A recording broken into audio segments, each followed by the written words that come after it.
大家好，歡迎收睇全新體驗在馬灣。嗱，依家咧我哋就身處喺馬灣呢一度啦。咁最近呢，就有一個大型主題公園咧正式開放喎，就係宣揚愛與和諧，推動愛生命、愛家庭、愛地球呢啲正面信息嘅。咁就係一個香港嘅旅遊新地標嚟嘅噃。你講緊嘅就係身後呢一隻挪亞方舟啦，佢係全球唯一一隻咧根據住遠古記載以1比1建造而成嘅，睇下幾咁宏偉。再拍埋呢一條嘅青馬大橋，可以話係互相輝映啊！呢一個馬灣大自然公園咧，就係喺挪亞方舟嘅旁邊啦。咁啊，結合咗自然、教育、藝術同埋愛作為主題嘅喎，簡直啊就係一個天然嘅戶外教室啊！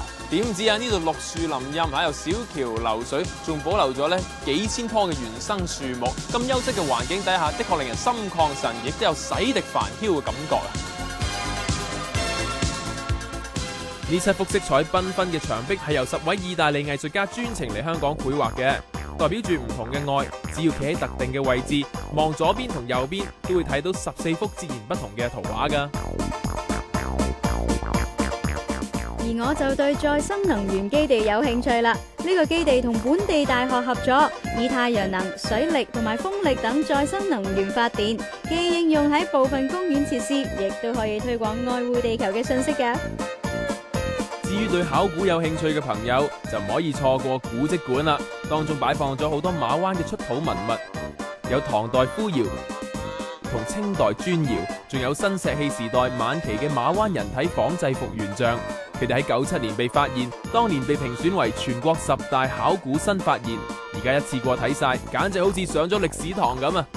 沿住環山徑漫步，我哋仲可以見到彩虹瀑布添。呢度真係好靚，好舒服啊！仲有種好溫馨同和諧嘅感覺添。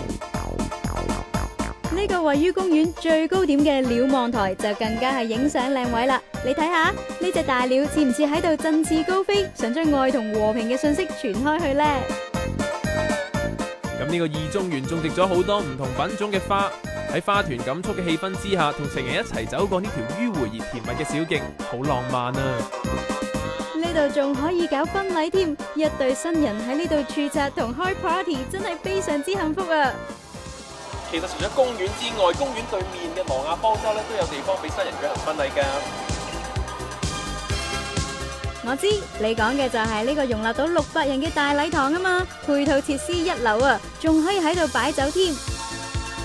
無論你想喺戶外大自然嘅環境中結婚，亦或喺室內莊嚴嘅禮堂行禮，喺馬灣公園呢度都係一個理想嘅選擇。馬灣大自然公園真係好有大自然氣息，我感覺好舒服啊！